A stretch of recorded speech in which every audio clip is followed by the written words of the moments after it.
வணக்கம் வணக்கம் வணக்கம். இப்ப நம்ம சக்தி திருமகன் படத்தோட ஷார்டஸ்ட் ரிவ்யூ தான் பார்க்க போறோம். இந்த படத்தோட கதை என்னன்னா, இந்த படத்தோட ஹீரோ வந்து ஒரு பொலிட்டிக்கல் பவர் புரோக்கர். அவரோட இன்ஃப்ளூயன்ஸை வச்சு இந்தியா ஃபுல்லா பயங்கரமான ரெக்கமெண்டேஷன்லாம் பண்ணி நிறைய வேலைகள்லாம் பண்ணி கொடுக்குறாரு. இந்த இன்ஃப்ளூயன்ஸை வச்சு அவர் என்னதான் சாதிக்க நினைக்கிறாரு, அவருக்கும் அவர் சுத்தி இருக்கிறவங்களுக்கு என்ன நடக்குது அப்படிங்கிறது தான் மீதி கதையே.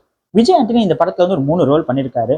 ஆக்டர், ப்ரொடியூசர் அண்ட் மியூசிக் டைரக்டரா பண்ணியிருக்காரு. 3 ரோலுமே வந்து ரொம்ப பிரம்மாண்டமா பண்ணியிருக்காருன்னு சொல்லலாம். ஆஸ் அ ஹீரோ வந்து ஒரு ஸ்ட்ராங்கான பர்ஃபார்மன்ஸை கொடுத்துருக்காரு. மியூசிக் டைரக்டரா வந்து த்ரூ அவுட்டா பிஜிஎம் அண்ட் மியூசிக் வந்து இந்த படத்துக்கு என்ன எக்ஸாக்டா தேவையோ அதை செம்மையா கொடுத்துருக்காரு. இந்த படத்துல ஹீரோயின் இருக்காங்க, பட் அவங்களோட கேரக்டரை வந்து எடுத்துட்டா கூட ரொம்ப பெரிய இம்பாக்ட் இருக்காது. படத்தோட வில்லன் கண்ணன், இவர் வந்து காதல் ஓவியம் அப்படின்னு ஒரு பழைய படம் 1982 வந்த படத்துல நடிச்சிருக்காரு அப்படின்னு சொல்றாங்க.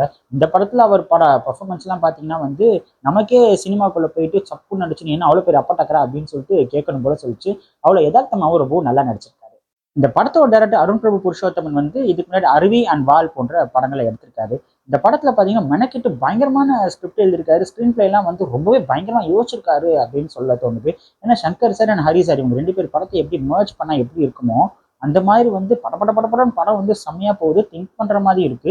சில இடத்துல இது அப்படி கிடையாதேன்னு யோசிக்கும் போது அதெல்லாம் கிடையாது, அடுத்த சீன் பாரு அப்படின்னு சொல்லி கடற்கடன்னு ஃபர்ஸ்ட் ஹாஃப் வந்து முடிஞ்சிருக்கு. செகண்ட் ஹாஃப் வந்து நல்லா அதே மாதிரி போயிட்டு இருக்க போது லைட்டா சின்ன சில இடத்துல வந்து ஸ்லோனஸ் இருந்தாலும் செம்மையா முடிச்சிருக்காங்க. விஜய் ஆண்டனியோட இந்த 25th படத்தை வந்து அருண் பிரபு ரொம்ப இனோவேட்டிவாகவும் கிரியேட்டிவாகவும் கொடுத்துருக்காரு அப்படின்னு சொல்லலாம். செகண்ட் ஹாஃப்ல ஒரு 10 நிமிஷம் டயலாக் ஒன்று வரும். அந்த டயலாக் நீங்க கேட்டதுக்கு அப்புறம் சி இந்த உலகத்துல தான் நம்ம இருக்கோமா, இதுக்கப்புறம் எப்படி அந்த உலகத்துல வாழ போறோம்னு சொல்லிட்டு ஒரு வெறுப்பே வந்துருக்குன்னா பாத்துக்கோங்களேன். எவ்வளவு நிறைய உண்மைத்தனத்தை வந்து நிறைய சொல்லியிருக்காரு. நிறைய முக்கியமான விஷயங்களை வந்து போட்டு உடைச்சிருக்காரு. அதுக்கு நிஜமாவே ஒரு தைரியம் வேணும். இந்த மாதிரி ஒரு ஸ்கிரீன் பிளே கொடுத்த அருண் பிரபுவோட ஃபியூச்சருக்கு வாழ்த்துக்கள். இந்த படத்தோட பிரச்சனை என்ன அப்படின்னு பாத்தீங்கன்னா, சில சீன்ஸ்லாம் வந்து ரொம்பவே ஃபாஸ்டா போயிருது. ரொம்ப கிரியேட்டிவா எடுத்திருக்காங்க. அவங்க என்னதான் எக்ஸாக்டா சொல்ல வராங்கன்னு புரிஞ்சுக்கிறதுக்குள்ள அடுத்த சீன் டக்குன்னு போயிருது. இதே ஓடிடியா இருந்தா நான் ரிமோட் வச்சு டக்குன்னு ஓட்டி பின்னாடி பார்த்துருப்பேன். தியேட்டருக்கு நான் ரிமோட்டுக்கு எங்க போறது? ஸோ அந்த மாதிரி விஷயங்கள்ல அந்த சீன்ஸ்லாம் வந்து அவ்வளவா தெளிவா புரியல. அது கொஞ்சம் தெளிவுபடுத்திருக்கலாமோ அப்படின்னு தோணுச்சு. மிச்சப்படி வந்து ஒரு 10 to 15% டைலாக்ஸ் வந்து இங்கிலீஷ்லயே போடுறாங்க. அது கீழே தமிழ்ல கூட சப்டைட்டில் போடல.